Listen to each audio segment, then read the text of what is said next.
ჯანი ბუკიკიოს ვიზიტი საქართველოში. რა შეხვედრები აქვს დაგეგმილი ვენეციის კომისიის თავმჯდომარეს. დემირელის სკოლის ხელმძღვანელის მოთხოვნა და ლტოლვილთა და განსახლების სამინისტროს განცხადება. როდის იგეგმება მუსტაფა ემრე ჩაბუქთან გასაუბრება. გლობალური კიბერშეტევა თავდასხმა უკრაინულ და რუსულ კომპანიებზე. მოგესალმებით, ეთერშია მოამბე 12 საათზე სტუდიაში ლიზა ციკლაური მუშაობს. შეიქმნება თუ არა αφგან მუხტარლის საქმეზე დროებითი საპარლამენტო კომისია, საგამოძიებო კომისია. საპარლამენტო უმცირესობის ინიციატივას შესაძლოა უმრავლესობის ნაწილმა მხარი დაუჭიროს. საკითხის ინიცირებას ოპოზიცია დღეს პლენარულ სესიაზე აპირებს. ექნება თუ არა კომისიის შექმნას უმრავლესობის სრული მხარდაჭერა, ამას მიშა ფეიქრიშვილი არკვევს და ის ახლა პირდაპირ ეთერში ჩაგურთება. მიშა, გისმენთ, რას აცხადებენ დეპუტატები შენთან საუბრისას? თავდაპირველად აღსანიშნავია, რომ რამდენიმე წუთში გაირკვევა, როდის ჩაჯდება დღის წესრიგში აღნიშნულ საკითხთან დაკავშირებით კენჭისყრა. ყოველ შემთხვევაში მანამდე საპარლამენტო ოპოზიციის წარმომადგენლები, როგორც ბიუროს, ასევე პლენარულ სესიაზე გააკეთებენ განცხადებას იმასთან დაკავშირებით, რომ პარლამენტში კვლავ დადგეს დღის წესრიგში აფგან მუხტარლის საქმესთან დაკავშირებით დროებითი საგამოძიებო კომისიის შექმნის საკითხი. საპარლამენტო უმრავლესობის ზოგიერთი წარმომადგენელი, რომელიც უკვე მოვიდა პარლამენტის შენობაში, აცხადებს, რომ მიუხედავად იმისა და მიუხედავად იმ განცხადებებისა, რომელსაც საგამოძიებო უწყებები აკეთებენ, რჩება საკითხები, რომელთან დაკავშირებითაც არსებობს შეკითხვები, ვინ მონაწილეობდა ჟურნალისტის გადაცემის საქმეში და შესაბამისად ამ საკითხთან დაკავშირებით გამოძიებამ უნდა გასცეს უფრო მკვეთრი პასუხები იმისთვის, რომ საზოგადოებაში არ დარჩეს დამატებითი კითხვის ნიშნები. დღეს საპარლამენტო უმრავლესობის წევრმა ადგილობრივი თვითმმართველობის კომიტეტის თავმჯდომარემ გრიგოლ ლილუაშვილმა ჟურნალისტებთან საუბარში არ გამორიცხა, რომ მან მხარი დაუჭიროს საგამოძიებო კომისიის შექმნას. განსხვავებული მოსაზრება აქვთ უმრავლესობის სხვა წარმომადგენლებს, რომლებიც აღნიშნავენ, რომ ჯერჯერობით კიდევ უნდა მიეცეს დრო გამოძიებას იმისთვის, რომ დადოს ფაქტები აღნიშნულ საკითხთან დაკავშირებით და საგამოძიებო კომისიის შექმნა პარლამენტში არ უნდა იქცეს შოუს ნაწილად. რაც ეხება ოპოზიციას, როგორც გითხარით, ისინი საკითხს რამდენიმე წუთში ბიუროს სტომაზე დააყენებენ. გასაგებია, რომ ქართული სპეცსამსახურებაში ამაში არ მონაწილეობდნენ, თუმცა გამოსაძიებელია ვინ მონაწილეობდა და ჩვენი სპეცსამსახურების გვერდით ავლის ჩვენ ტერიტორიაზე ვინ მოქმედება. კომისიის შექმნის წინააღმდეგი გუნდში არ არის არავინ, უბრალოდ აქ საუბარი იყო, რომ გამოძიებისთვის განკუთვნილი დრო რაც იყო, მიგვეცა საშუალება გამოძიებისთვის, რათა მაქსიმალურად გამოეძიათ ეს საქმე და საზოგადოებისთვის მიეწოდებინათ ინფორმაცია.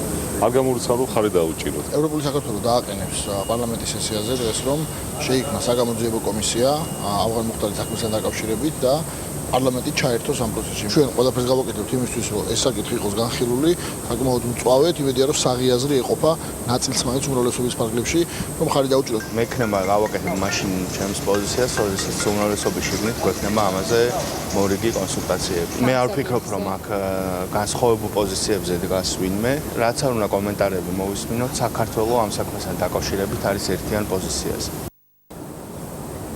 რა გადაწყვეტილებას მიიღებს საპარლამენტო უმრავლესობა, როგორც ჩანს გუნდში კონსულტაციების შემდეგ გადაწყდება, ბიუროს სხდომა რამდენიმე წუთში უნდა დაიწყოს. დღეს დეპუტატები პარლამენტის პლენარულ სხდომაზე პირველ 1 საათს პოლიტიკური განცხადებებისთვის გამოიყენებენ, შესაბამისად წინ საკმაოდ საინტერესო სხდომის ნაწილი ველოდება.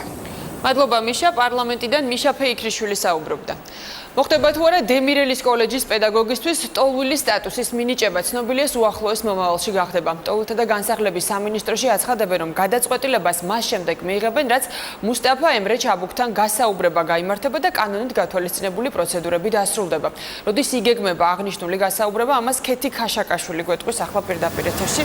ქეთი, გისმენთ. ლიზა, პროცესი უკვე დაიწყო, ხვალ ზუსტად 11 საათზე საშილახსრულების დაწესებულებაში შევა ლტოლვილთა და განსახლების სამინისტროს წარმომადგენელი და დაიწყება გასაუბრება მუსტაფა ემრე ჩაბუქთან. გასაუბრების პროცესს დაესწრება ადვოკატიც, როგორც ადვოკატი აცხადებს, ეს არის უკვე შემდეგი ეტაპი, თუმცა მანამდე ანკეტირების პროცესი უკვე დასრულდა, რომელიც გაიმართა როგორც დაკავებულთან, ასევე მის მეუღლესთან, რაც შეეხება გასაუბრებას მუსტაფა ემრე ჩაბუქის მეუღლესთან, ეს დამოუკიდებლად მოხდება. ადვოკატი ვარაუდობს, რომ დაახლოებით 6 თვეში ლტოლვილთა და განსახლების სამინისტროს ექნება უკვე ჩამოყალიბებული პასუხი იმასთან დაკავშირებით მეანიჭებს თუ არა მუსტაფა ემრე ჩაბუქს ლტოლვილის სტატუსს, თუმცა ვიდრე პროცესი ბოლომდე არ დასრულდება, მანამდე ოფიციალურ თბილისს მუსტაფა ემრე ჩაბუქის თურქეთისთვის გადაცემა ეკრძალება, რაც შეეხება პროცესის დასრულებას, იმ შემთხვევაში თუ გადაწყდა, რომ მუსტაფა ემრე ჩაბუქს ლტოლვილთა და განსახლების სამინისტრო მეანიჭებს ლტოლვილის სტატუსს, მაშინ მისი ექსტრადიციის პროცესი საერთოდ შეწყდება. ანუ გაიარა ანკეტირების პროცესი, ასევე გაიარა მისმა მეუღლემ ანკეტირების პროცესი. რაც შეეხება მის მეუღლე დაესწრება თუ არა, მის მეუღლე ვერ დაესწრება, იმიტომ რომ ეს პეინტენციალურ დაწესებულებაში ვერ მოხდება მისი მეუღლის შესვლა. დავესწრებით მე როგორც მისი ინტერესების დამცველი ადვოკატი და ასევე თავად რა თქმა უნდა. ასევე საქმეში ჩართულია სახალხო დამცველის წარმომადგენლები. კანონის მიხედვით ტოლთა და განსახლების სამინისტროს აქვს 6 თვიანი ვადა დასაწყისის შემდეგ აქვს 9 თვიანი ვადა კიდე შეუძლიათ გავაგრძელოთ. შემდეგ კიდე 3 თვით. და განსაკუთრებით შემთხვევებში შეიძლება ეს 21 თვემდეც კი გაიწელოს კანონის მიხედვით. მაგრამ მე ვარაუდობ, რომ 6 თვეში მაქსიმუმ ყველაფერი გაირკვევა. დღეს ჩვენი სკოლის გარეთაც ჩატარდა ხელმოწერების კამპანია, როცა ყველა ხელმოწერას შევაგროვებთ, ამის შემდეგ უკვე გავაცნობთ შესაბამის უწყებებს. მაქვს იმედი, რადგან ჩემი ქმარი უდანაშაულია. ჩემი მიზანია სამართლიანობის ხმა გავაგონო ყველას. ბევრი ადამიანი მიდგას გვერდით. მე დიდი ხანია ვცხოვრობ საქართველოში და ვხედავ, რომ აქ ადამიანის უფლებებს დიდ პატივს სცემენ. ვხედავ, რომ საქართველო დემოკრატიის გზით მიდის. ამიტომაც დიდი იმედი მაქვს, რომ ჩემი ქმრის მიერ ჩადენილ სიკეთეს საქართველოს სიკეთითვე უპასუხებს. მუსტაფა ემრე ჩაბუქის ექსტრადიციის პროცესის შეჩერებას ითხოვენ მისი კოლეგები დემირელის სკოლის მასწავლებლები. ისინი აგროვებენ ხელმოწერებს, მათ ამ მოთხოვნას 6 პარტნიორის სკოლის პედაგოგებიც შეუერთდნენ. ისინი თხოვენ შესაბამის უწყებებს გაითვალისწინონ მათი თხოვნა. ჩვენ ყველანი მივიჩნევთ, რომ ეს არის აბსოლუტურად დაუსაბუთებელი და მიუღებელი ბრალდება, რაც წარუყენეს მას. ჩვენ გარკვეული პერიოდის განმავლობაში ვაგროვებდით ხელმოწერებს, რომელშიც მონაწილეობას იღებდნენ როგორც ჩვენი სკოლების წარმომადგენლები, პედაგოგები, მასწავლებლები, მშობლები, ჩვენი მოსწავლეებისა, კურსდამთავრებულები, ასევე სხვა დაინტერესებული პირები, რომლებიც გულშემატკივრობენ ჩვენ და ამ ადამიანს. თავდებათ უდგებიან ბატონ მუსტაფას და მთლიანად ამ სკოლებს, რომ მსგავსი ტიპის რაც ბრალდება აქვს აყენებული ბატონ მუსტაფას. საქართველოში 25 წლის განმავლობაში მუშაობს ეს სკოლები, აქ მსგავსი რამ წარმოუდგენელი. ხოვნა იქნება ხელისუფლების მიმართ, განათლების სამინისტროს მიმართ, სამართალდამცავი ორგანოების მიმართ, რომ გაითვალისწინონ ჩვენი თხოვნა.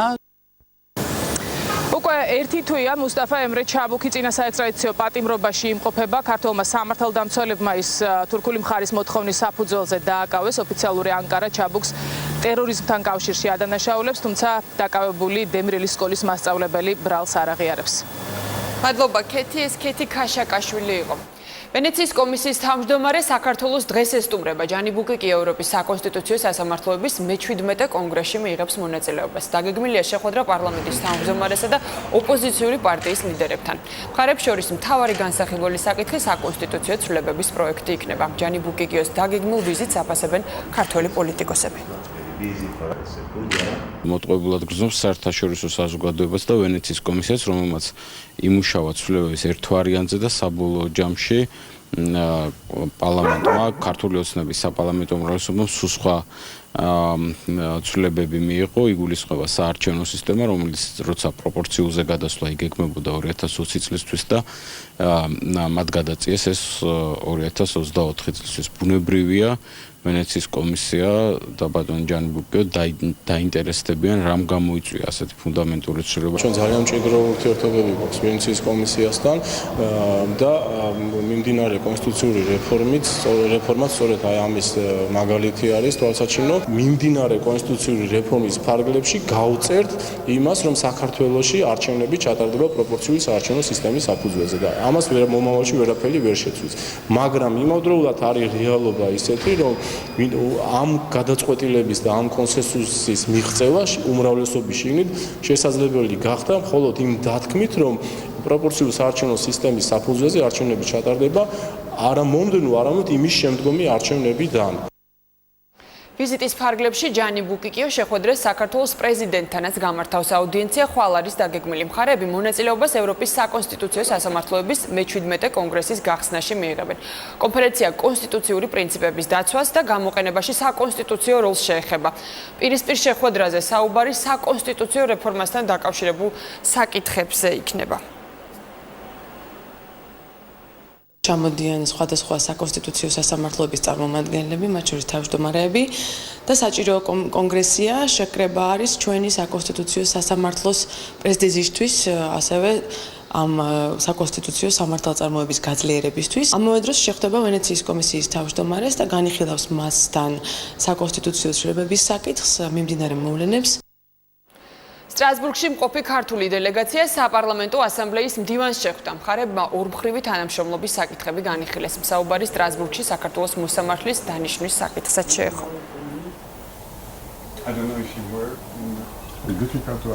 დამტკიცდა ახალი მომხსენებელი, რომელიც არის რუმინეთიდან და რომელიც ჩაანაცვლებს ბატონ ბორის სილევიჩს და მომავალი 5 წლის განმავლობაში იმუშავებს ჩვენთან ერთად. ასევე არ არის საიდუმლო და საზოგადოებისთვის კარგად არის ცნობილი, რომ ჩვენ გვინდა მონიტორინგიდან პოსტმონიტორინგის ეტაპზე გადასვლა. ეს საქართველოს მიგვაჩნია, რომ საქართველოს ამას იმსახურებს თავისი განვითარების ტემპით.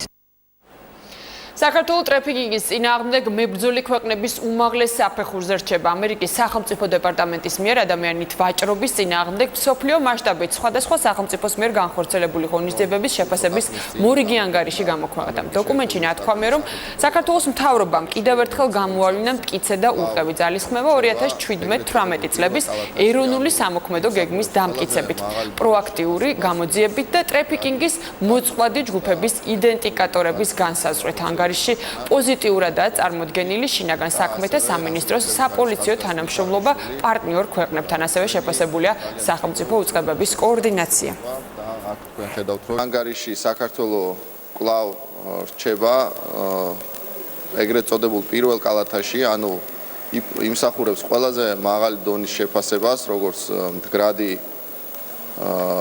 ძალისხმევის და ეფექტური ძალისხმევის განმახორციელებელი ქვეყანა ტრაფიკინგთან ბრძოლის კუთხით. პოლიციის და შრომის ინსპექციის თანამშრომლობა განსაკუთრებით არის ამ ანგარიში აღნიშნული. განსაკუთრებულად არის აღნიშნული ასევე როგორც კონკრეტული ღონისძიებები, რომელსაც ახორციელებს სამთავრობო უწყებები ტრაფიკინგთან ბრძოლის კუთხით. თემურ ჯანაშია ხელისუფლების მაღალი თანამდებობის პირებს ღია წერილს უგზავნის. სახელმწიფო დაცვის სპეციალური სამსახურის ყოფილი ხელმძღვანელი მისი ბრალდების საქმეზე წერს, სადაც საუბარია შერჩევით მართლმსაჯულებაზე. ხელისუფლებისადმი გაგზავნილ ღია წერილში, სადაც ჯანაშია საკუთარი კომპეტენციის ფარგლებში მოქმედებისკენ მოუწოდებს, აცხადებს, რომ იმ პრინციპით თანხების ხარჯვა, რასაც მას გამოძიება ედავება, ადრეც ხდებოდა და ახლაც ხდება. ჯანაშიას ადვოკატის განცხადებით 2013 წელს მთავრობამ ბიძინა ივანიშვილის ხელმძღვანელობის პერიოდში ანალოგიური ხარჯები მილიონი ლარის ოდენობით პრეზიდენტის სხვადასხვა ღონისძიებებისთვის დახარჯა. თეიმურაზ ჯანაშიას ბრალად ედავებიან ისეთი ქმედების განხორციელებას, როგორი ქმედებაც ბიძინა ივანიშვილის პრემიერობისას, ნოდარ ხადურის ფინანსთა მინისტრობისას გაიწეოდა სახელმწიფო დაცვის სპეციალური სამსახურის მიერ, რომელსაც ხელმძღვანელობდა ანზორ ჩუბინიძე. ანუ თეიმურაზ ჯანაშიას არანაირი დანაშაული არ აქვს ჩადენილი, რასაც მას ედავებიან, ეს არის ნორმალური ფინანსური სამართლებრივად გამართული ოპერაციები. ლაპარაკი იმაზე, რომ სახელმწიფო დაცვის სპეციალური სამსახურის რომელიმე უფროსმა გაფლანგა საქართველოს ბიუჯეტიდან თანხა, ეს თავიდანვე აბსურდია. და მით უმეტეს დღესაც მე დიდი მადლობა მინდა მომხადო ჩემს შემდგომ ვინც მუშაობდა ანზორ ჩუბინიძეს, რომ არ დაიმალა ჟურნალისტების კითხვას, მანაც დაადასტურა, რომ ესეთ თანხებს თვითონაც გასწევდა. რუსთავში მომხდარ ავარიას ერთი ქალბატონის სიცოცხლე ემსხვერპლა. დაშავებული მცირეწლოვანი ბავშვი კი ამ დრომდე საავადმყოფოში რჩება. ავტოსაგზაო შემთხვევა ლეონიძის ქუჩაზე მოხდა. ფეხით მოსიარულე ბებიას და შვილიშვილს, როდესაც გზას ყვეთდნენ, მერსედესის მარკის ავტომობილი დაეჯახა. მომხდარზე აღძრულია სისხლის სამართლის საქმე. ქართველი მფრინავის იოსებ ოსორაულის გაუჩინარების საქმეზე სამხრეთ აფრიკის რესპუბლიკაში საქართველოს ელჩმა კონგოში შეხვედრები გამართა. საგარეო საქმეთა სამინისტროში აცხადებენ, რომ ოსორაულთან დაკავშირებით ვითარების გასარკვევად ყველა შესაძლო მოქმედებები მიმდინარეობს. საქართველოს შეერაღებული ძალების ყოფილი ჯარისკაცი და კონგოს სამხედრო ძალების მფრინავი ადგილობრივმა მეამბოხებმა 27 იანვარს დაატყვევეს. ჩრდილოეთ კივუს რეგიონში შექმნილი ვითარება გარკვეულწილად ართულებს, აფერხებს მათ მიერ გადადგმულ ნაბიჯებს, რაც ჩვენი მოქალაქის ბედის გარკვევას უკავშირდება. თუმცა კიდევ ერთხელ შევთანხმდით, რომ როგორც ადრე, ამჟამადაც სამომავლოდაც ყოველდღიურ რეჟიმში გავაგრძელებთ კავშირს და ნებისმიერი სიახლის თაობაზე კონგოს მხრიდან ეცნობება საქართველოს, მივიღეთ იმის დაპირება, რომ გააგრძელებენ ძალისხმევას, რათა დაზუსტდეს ჩვენი თანამოქალაქის ბედი და გადამოწმეს ყველა ის ინფორმაცია, რასაც ამ ეტაპზე ჩვენ ვფლობთ. 9 საათის დაგვიანებით შესრულდა მოსკოვი-ბათუმის რეისი მიზეზი ურალის ავიახაზების თვითმფრინავის გაუმართავობა დასახელდა. კომპანიამ მგზავრების დროული გადაადგილება თვითმფრინავის ტექნიკური პრობლემების გამო ვერ უზრუნველყო. მფრინავი იძულებული გახდა შუალედური დაფრენა მანგოდის აეროპორტში განეხორციელებინა.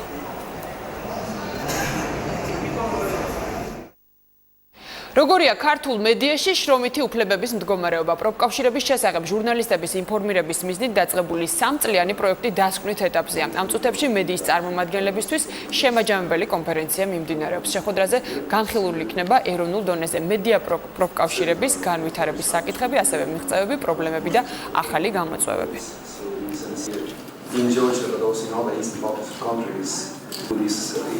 თუ ჩვენ გვინდა რომ სწორება კონდეს ევროკავშირზე და თუ ჩვენ გვინდა რომ დასავლეთზე კონდეს სწორება, შესაბამისად უნდა მოვექცეთ საქართველოში დასაქმებულებს როგორც მედიაში, ასე სხვა სფეროებში და ეს იქნება რეალური სვლა დასავლეთისკენ და არა თქვა ფასადური. ჩვენ დავტრენინგით, ასე ვთქვა, BBC-ის წარმომადგენლების მხრიდან და გავიგეთ რა სტანდარტი არსებობს თავს ბრიტანეთში მედია პროფკავშირის მიმართულებით. ეს ძალიან მნიშვნელოვანია, იმიტომ რომ ადამიანებმა, ჩვეულებრივმა თანამშრომლებმა ორგანიზაციის დაიცვან საკუთარი უფლებები.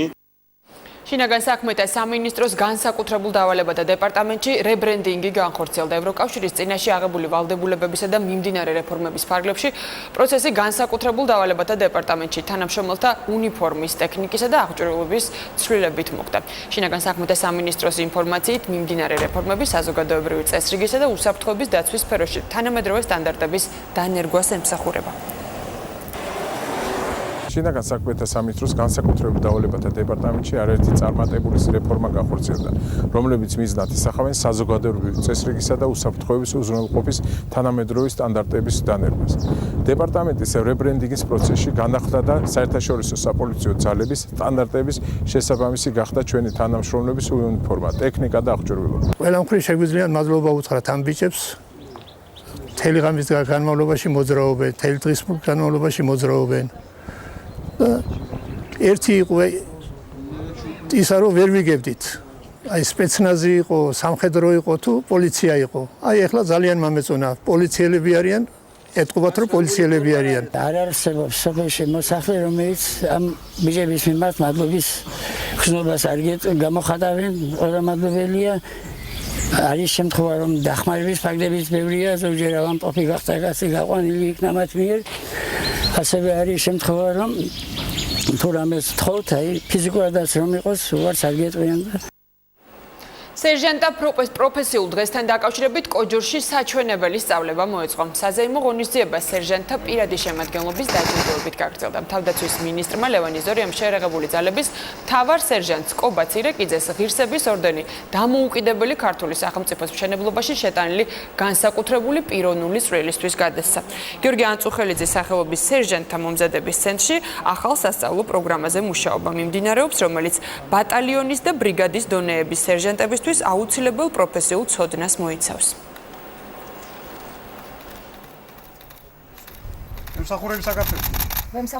წელს უკვე ახალი კურსი უნდა შევთავაზოთ სერჟანტთა სასწავლო ცენტრს, კერძოდ ბატალიონების სერჟანტთა და ბრიგადების სერჟანტთა მომზადების კურსი. წელს შევიმუშავებთ სერჟანტთა პროფესიული განვითარების განახლებულ კონცეფციას და მინდა ასევე ვთქვა, რომ არსებობს უკვე დიდი ინტერესი იმისა, რომ ჩვენი წარმატების ექსპორტი მოხდეს სხვა ქვეყნებშიც. მინდა სერჟანტთა შემადგენლობას მიულოცო დღევანდელი დღე, უსურო წარმატებები. სერჟანტები არიან მნიშვნელოვანი ნაწილი შეიარაღებული ძალებისათვის, ისინი ინდივიდუალურ მომზადებაში, ჯარისკაცების ყოველდღიურ დისციპლინაში და მათ განვითარებაში ძალიან მნიშვნელოვან როლს თამაშობენ. კუდის ყოფილი მაღალჩინოსანი თემურ სალაყაია, რომელიც 2012 წელს ნარკოდანაშაულისთვის დააკავეს, სააპელაციო სასამართლომ გაამართლა. როგორც დღეს გამართულ პრესკონფერენციაზე სალაყაიას ადვოკატმა განაცხადა, თემურ სალაყაია ჯერ კიდევ ძველი ხელისუფლების პირობებში ქართულ ოცნებასთან თანამშრომლობის მოტივით დასაჯეს და ნარკოტიკი ჩაუდეს. უკანონო ქმედებაში გამართლებული სალაყაია ყოფილი მაღალჩინოსნების პასუხისმგებლობის საკითხს აყენებს. თბილისის სააპელაციო სასამართლოს 2017 წლის 27 ივნისის გადაწყვეტილება იქნა ესეთი მიღებული, რომ ბატონი თემურ სალაყაია გამართლდა, ანუ შესაბამისად შუამდგომლობა, რომელიც მთავარმა პროკურატურამ შეიტანა ბატონი თემურის მიმართებაში, დადგინდა ის, რომ ნარკოტიკული საშუალება იმ დროისათვის თემურ სალაყაიას არ ქონია. დაკავების მომენტისთვის მე მითხრეს, რომ ბატონი ახალაია იყო ჩემზე გაბრაზებული. ბუნებრივია ვიკითხე მიზეზი მისი გაბრაზებისა, მითხრეს, რომ მე ვაწვდიდი ინფორმაციას ქართულ ოცნებას, რაც არ შეესაბამება სინამდვილეს, არ შეესაბამებოდა და არ შეესაბამება. გაბრაზებული იყო მე მითხრა ძველი თბილისის პოლიციის სამმართველოს უფროსმა ყიფშიძე. ნაწილი გახდათ, რა თქმა უნდა, ის გახდათ სამმართველოს უფროსი ამ პოლიციის. გამოშვებას ქვეყნის ფარგლებს გარეთ მიმდინარე მოვლენებით ვაგრძელებთ. მსოფლიოს მასშტაბით კიდევ ერთი კიბერშეტევა განხორციელდა, რამაც კერძო და საჯარო სტრუქტურებში ქაოსი გამოიწვია. კიბერშეტევის მთავარი სამიზნე უკრაინული და რუსული ნავთობ კომპანიების სატელეკომუნიკაციო და ფინანსური უწყებები გახდნენ, მათ შორის კიევის მთავარი აეროპორტიც.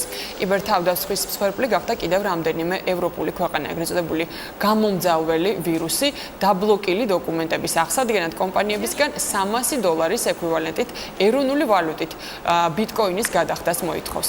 კიბერშეტევა განხორციელდა რუსეთის უმსხვილეს ნავთობ კომპანიაზეც.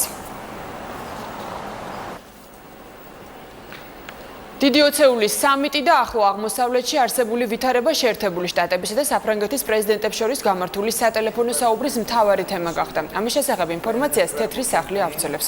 ორი ქვეყნის ლიდერებმა სამიტის დღის წესრიგი განიხილეს და სირიაში ქიმიური თავდასხმის შემთხვევაში ერთობლივი საპასუხო ზომებზეც იმსჯელეს. დონალდ ტრამპმა ემანუელ მაკრონს საპარლამენტო არჩევნებში მისი პარტიის გამარჯვება მიულოცა. თავის მხრივ საფრანგეთის პრეზიდენტმა შეერთებული შტატების ლიდერი 14 ივლისს ბალტიის აღების დღეს პარიზში მიიწვია.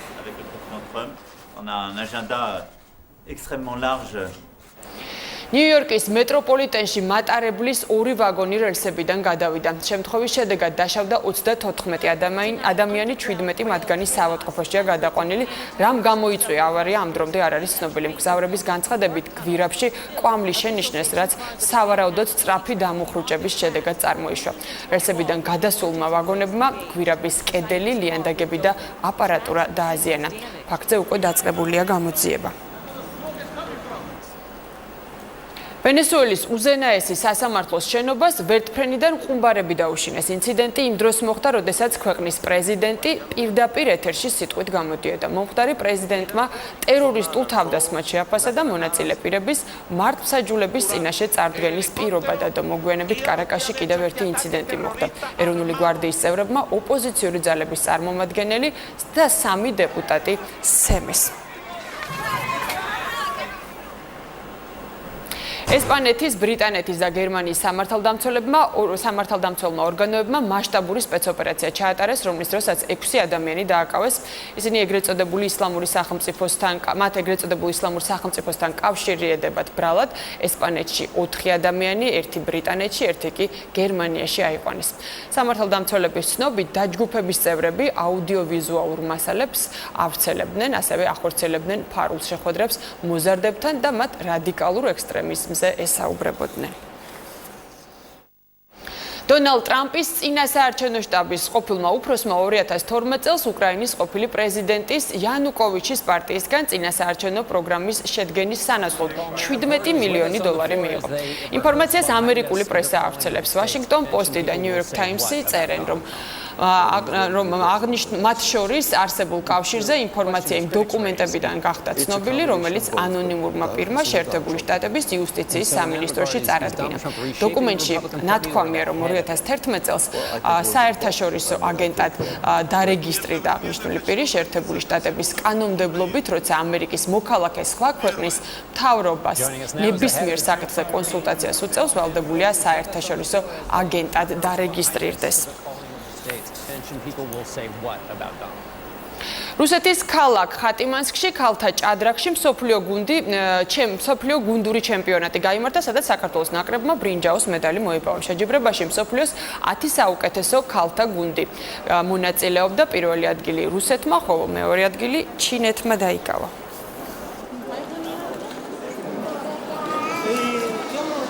ტურნირი თავიდან ცოტა მძიმედ დავიწყეთ, მაგრამ შემდეგ შუა ტურნირში ავკრიბეთ და ბოლო 4 მატჩი მოვიგეთ და შესაბამისად ავიღეთ მესამე საპრიზო ადგილი, რა თქმა უნდა, ეს ჩვენთვის ძალიან დიდი წარმატება. შეიძლება ითქვას, რომ ჩვენმა გოგოებმა ბოლო 4 პარტიაში განსაკუთრებით გმირობის ტოლფასი საქციელი ჩაიდინეს, ესე რომ ვთქვათ რა და რა ვიცი, მიულოცავ მათ, მიულოცავ მთლიანად საქართველოს.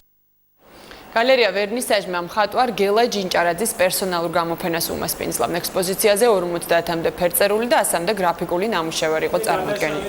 მხატვარი საქართველოში 20-მდე პერსონალური ექსპოზიციის ავტორი, აქტიურად მონაწილეობს ჯგუფურ გამოფენებში ფსიქიკური პრობლემების მქონე სხვადასხვა პაციენტებთან ერთად. ჩემი ნახატების უმრავლესობაში არ მაქვს ასე მარტო ნატურმორტების. ძირითადად მაინც ადამიანი რჩება რა, კინა სახე გამომეტყველება ან პოზა, დაღლილის, მოწყენილის, ხო 1000 რაღაცა შეიძლება გააკეთო მხატვრობით რა. ძირითადი თემა მაინც ადამიანია. საბოლოო თემა კიდე ესთეტიკა არის, სილამაზე. გელა ჯინჭარაძის სახით ჩვენ ვნახეთ თუ რამდენად მნიშვნელოვანია ფსიქოსოციალური რეაბილიტაცია პაციენტთათვის. ეს არის ის შემთხვევა, როცა პაციენტი ჩაერთვება რეაბილიტაციაში, მას უკვე აღარ ჭირდება ჰოსპიტალიზაცია და ეს არის ძალიან მნიშვნელოვანი. აი ამ გამოფენების შემდეგ მას გაუჩნდა ცხოვრების ინტერესი, აქ мотиваცია რო ხატოს. მოამბე 12 საათზე ამით დასრულებულია. გმადლობთ ყურადღებისთვის. ახალი ამბებით 16 საათზე დავბრუნდებით პირდაპირ ეთერში.